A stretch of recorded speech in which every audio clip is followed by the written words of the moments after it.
opportunity to atone, in part, for your betrayal. You will tell me where it is. You owe it to your husband's memory." Delia raised an eyebrow, her will to argue dead. "I've no idea what you're talking about." She proceeded toward the carriage, but within moments, footsteps pounded the path behind her, and before Delia could react, fingernails dug into her upper arm, sharp even through her cloak. Delia winced and whirled to face her late husband's mother. Ada's jaw trembled with each ensuing word, and her eyes narrowed as she hissed the words. "Don't think that just because you're leaving, I'll forget what you've done. My Robert told me the truth before he breathed his last, when you were nowhere to be found. It'll catch up with you, as sure as the sun rises and sets. Mark my words, you'll pay one day for what you've done. If you've any sense in you, you'll ne'er return to Cornwall. You've betrayed the Greythornes, and none will forget." A thin layer of perspiration shrouded Delia's brow. She swallowed. Hard. She'd defend herself if possible, but weeks of protesting and attempting to reason had been fruitless. She ripped her arm free and resumed her walk toward the carriage. "A curse on you, Cordelia Greythorne!" The shouted words hurtled toward her like a rabid beast pouncing on prey. "May you never know a moment's peace or a day's happiness for what you've done." With Delia's next step, a tear blazed a path down her cheek. She refused the coachman's offer of assistance into the vehicle, and once inside, she snatched the door closed and pressed her back against the tufted seat.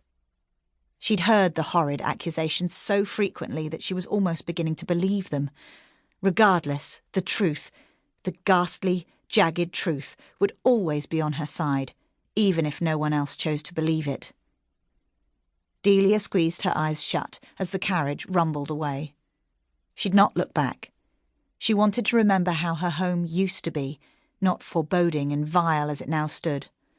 Another tear fell. How she wished things could have ended differently, but the dead were buried, and her shattered heart could endure no more. Chapter 1. Easton Park, Yorkshire, 1811. Death. It seemed to follow her, affecting those around her. In the 3 short years since Delia's arrival at Easton Park as governess, death, an unwelcome visitor, had called far too many times.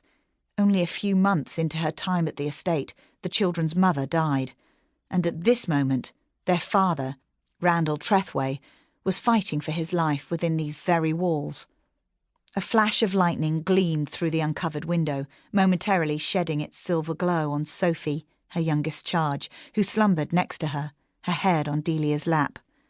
Thunder growled, and Delia held her breath as the child stirred but did not wake. Delia slowly released her breath. At least, for the moment, the little one seemed peaceful. Delia glanced at the mantel clock. It was not yet 4. The night had been a long one, thick with the suffocating trepidation that hovers during uncertainty.